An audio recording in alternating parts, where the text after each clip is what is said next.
Hi friends, Crompton geyser నుంచి అయితే complaint వచ్చింది. వాటర్ హీట్ అవ్వట్లేదు అని చెప్పేసి కస్టమర్ చెప్పాడు. వచ్చి చెక్ చేస్తే పవరే ఆన్ అవ్వట్లేదు. ఎందుకు ఆన్ అవ్వట్లేదు అని ఓపెన్ చేస్తే థర్మోరిలే అయితే ట్రిప్ అయిపోయింది. ట్రిప్ అయిపోవటం వల్ల పవర్ అనేది అయితే రావట్లేదు. కస్టమర్కి అదే చెప్తే టర్మోరిలే ఎందుకు ట్రిప్ అయి ఉంటుంది అని చెప్పేస్తే, ఎప్పుడైనా హీటర్ అనేది ఓవర్లోడ్ తీసుకోవటం వల్ల, లేదంటే కరెంట్ బాడీ షార్ట్ అవ్వటం వల్ల ఇలాంటివి ఏమన్నా అయితే ట్రిప్ అయిపోతుంది అయితే అని చెప్పాను. కస్టమర్కి అయితే ఓపెన్ చేసి చూపించాను.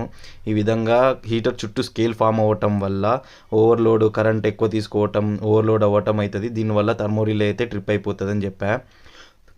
గీజర్ అయితే ఓపెన్ చేసి లోపల ఈ విధంగా ఉంది స్కేల్ అంతా. ఇదంతా నీట్గా క్లీన్ చేసి కస్టమర్కి అయితే ఎక్స్ప్లెయిన్ చేస్తా. ఈ విధంగా ఉండటం వల్ల థర్మోరిలే అనేది ట్రిప్ అవుతుంది.